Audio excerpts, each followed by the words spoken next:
নমস্কার দাদা ভাই দিদিভাই, আশা করি আপনারা ভালো আছেন, আমিও ভালো আছি। আজকে বকুল কিচেনে রান্না হবে সোয়াবিন।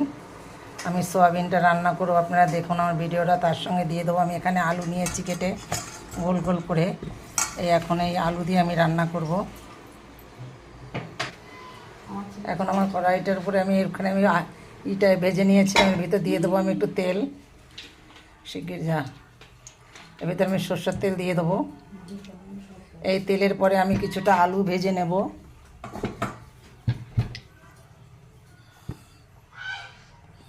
এখানে আমি আলুটাকে ভেজে নেব।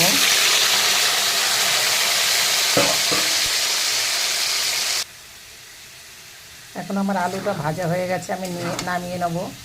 আলুটাকে আমি লাল লাল করে ভেজে নিয়েছি। এখন আলুটাকে আমি নামিয়ে নেব। আমার আলুটাকে ভাজা হয়ে গেছে, আমি নামিয়ে নিয়েছি। এখন এই আলু ভাজা তেলের পরে আমি দিয়ে দেবো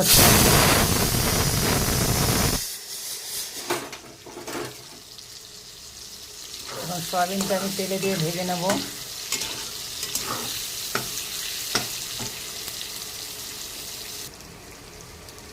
সয়াবিনটা আমার ভাজা হয়ে গেছে।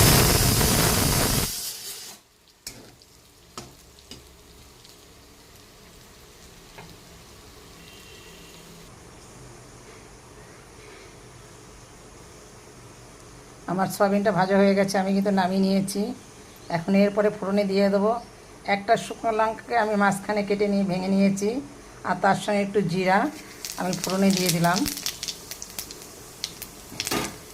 তারপরে দিয়ে দেবো আমি এক টুকরা দারচিনি, আর দুটো আমি এলাচ দিচ্ছি। তার কিন্তু আমি ভেঙে দিয়েছি, ভিতরে গিয়ে আমি ভেঙে দিয়েছি। তারপরে আমি দিয়ে দেবো একটু টমেটো কুচি।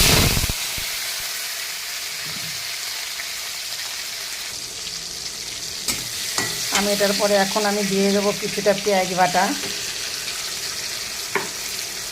আমি কুচানো ব্যবহার করে নিয়ে বাটা পেঁয়াজ দিয়েছি। তারপরে আমি দিয়ে দেবো একটুখানি 1.5 চামচির মতন আদা রসুন বাটা।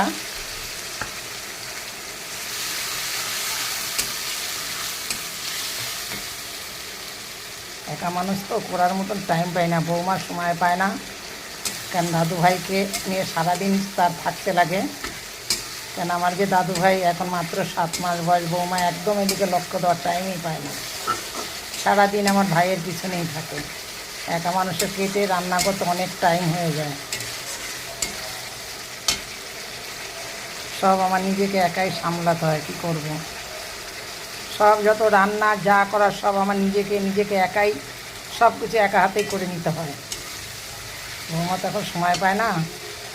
বৌমার টাইম পেলে পরে বৌমাই আমার সঙ্গে সঙ্গে থাকতো, কিন্তু এখন ভাইকে নিয়েই ব্যস্ত থাকতে লাগে বৌমার।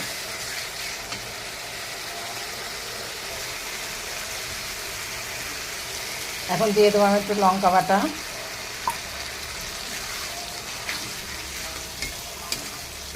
এখানে মশলাটা আমার ফ্রিজে, কালকের মশলাটা যে আমি রান্না করেছিলাম মশলাটা আমার ফ্রিজেই ছিল, অনেকটা করে নিয়েছিলাম। কী করবো, একা মানুষ সময় পাই না। কালকে একটু বেশি করে রেখেছিলাম, যার জন্য আজকে সেটা ব্যবহার করলাম, আজকে মশলাটা। সবে আমার নাতির বয়স হচ্ছে 7 মাস পড়েছে, 7 মাস চলছে, তাকে নিয়েই ব্যস্ত থাকতে লাগে সবসময়ের জন্য। তা বেবি মানুষ করতে গেলে সবসময় তার পিছনে একটা লোকের প্রয়োজন, তার মতো চান করানো, খাওয়ানো। এখন এরপরে আমি দিয়ে দেবো একটু লঙ্কার গুঁড়া, কাশ্মীরি লঙ্কার গুঁড়া। এরপরে দিয়ে দেবো আমি কিছুটা হলুদ। তারপরে দিয়ে দেবো আমি লবণ। সব এবার আমি কষিয়ে নেব। আমার মশলাটা প্রায় ভাজা হয়ে গেছে, দেখতেই তো পাচ্ছেন তেল উঠে গেছে মশলা দিয়ে।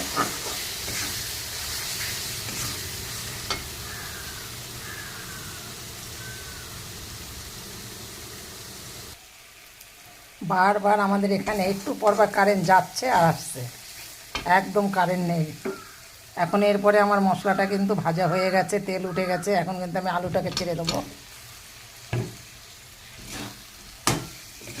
আলুটাকে দিয়ে আমি ভালো করে কষিয়ে নেব। তো তার সঙ্গে আমি একটু দিয়ে দেবো আমার ভাজা মশলাটা, ধইনা আর জিরা যে ভাজা মশলা আমি করে রাখি, সেটা আমি একটুখানি ভাজা মশলাটা দিয়ে দিলাম এর সঙ্গে।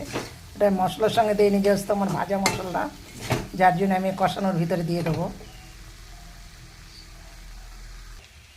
এখন এর ভিতরে আমি দিয়ে দেবো সয়াবিনগুলো।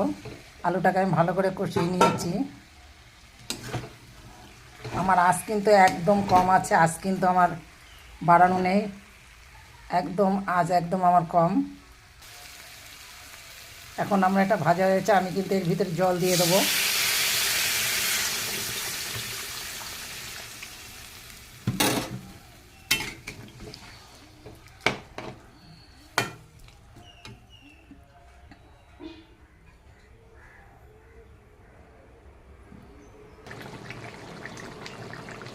এখন আমার সয়াবিনটা হয়ে গেছে, আমি নামিয়ে নেব। আজকে সয়াবিনটা দেখুন, সয়াবিন রান্না করতে একদম মাংসর মতন করেই রান্না করতে হয়। মাংসর মতন করে রান্না না করলে সয়াবিন কখনোই ভালো লাগে না। কিন্তু সয়াবিনটা কিন্তু খুব ভিটামিন তরকারি এইটা। রোজ রোজ মাছ মাংস আর ভালো লাগে না, যে যার জন্য বৌমা বলছে মা একটু সয়াবিন করো, আজকে যার জন্য সয়াবিনটা করলাম। এখন আমি নামিয়ে নেবো আমার সয়াবিনটাকে।